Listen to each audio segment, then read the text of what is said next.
युधिष्ठिर बोले, हे कृष्ण जी, चारों प्रकार के जीवों को उत्पन्न, पालन और नाश करने वाले आप ही हैं। आप कृपा करके माघ शुक्ल एकादशी का वर्णन करिए, उसका नाम क्या हो और क्या विधि है। श्री कृष्ण जी बोले, हे राजेंद्र, माघ शुक्ल पक्ष में जया नाम की एकादशी प्रसिद्ध है। यह पवित्र एकादशी सब पाप और पिशाच योनियों को नष्ट करने वाली है। इसका व्रत करने से मनुष्य को प्रेत योनि नहीं मिलती। इसकी सुंदर कथा जो पद्म पुराण में कही गई है उसे सुनिए। एक समय इंद्र सर्वलोक में राज्य कर रहे थे। देवता उस मनोहर स्थान में सुख से निवास करते और अमृत पान करते थे। अप्सराएं उनका सेवन करती थी। महाकल्प वर्षों से सुशोभित प्रसन्नता से 50 करोड़ नायिकाओं से नृत्य कराया। वहाँ पुष्प दंत नामक गंधर्व गान कर रहा था। चित्रसेन नाम का गंधर्व, उसकी पुत्री मालिनी और चित्रसेन की स्त्री वहाँ आई।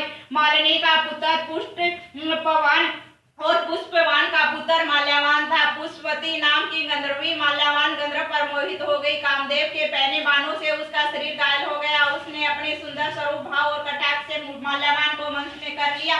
इंद्र को प्रसन्न करने के लिए अप्सराओं के साथ गान करने लगे। मोहित होने से उसका चित्त डामाडोल हो गया। इससे शुद्ध गायन नहीं कर सके। परस्पर दोनों की दृष्टि बंद गई और दोनों कामदेव के वशीभूत हो गए। ताल और राग की गति बिगड़ने से इंद्र ने उन दोनों के मन की बात जान लिया। तब इंद्र ने अपमान समझकर कुपित होकर उन दोनों को शाप दे दिया, मेरी आज्ञा भंग करने वाले मूर्ख पापियों, तुमको धिक्कार है। तुम दोनों पिशाच रूप हो जाओ, मनुष्य लोक में जाकर अपने कर्म का फल भोगे। इंद्र के श्राप से ग्रसित होकर वे दोनों हिमालय पर्वत पर पिशाच होकर बड़े दुखी हुए। श्राप के कारण उनको गंध, रस और स्पर्श का ज्ञान नहीं होता था। शरीर में जलन होती थी, नींद नहीं आती थी। उस विशाल पर्वत पर भ्रमण करते हुए शीत से पीड़ित वे दोनों परस्पर वार्तालाप करने लगे।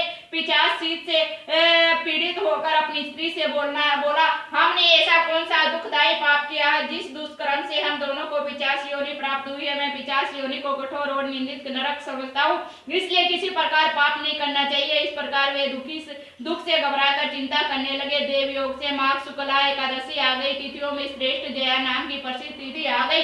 उन दोनों ने कुछ आहार नहीं किया। वे दोनों दुखी होकर पीपल के पेड़ के पास पड़े रहे। उसी तरह पड़े हुए उनको सूर्यास्त हो गया, रात हो गई, जाड़े से कांपने लगे, जड़ सरीखे हो गए। शरीर और भुजाओं से परस्पर पड़े हुए रहे। न नींद आई न सुख मिला।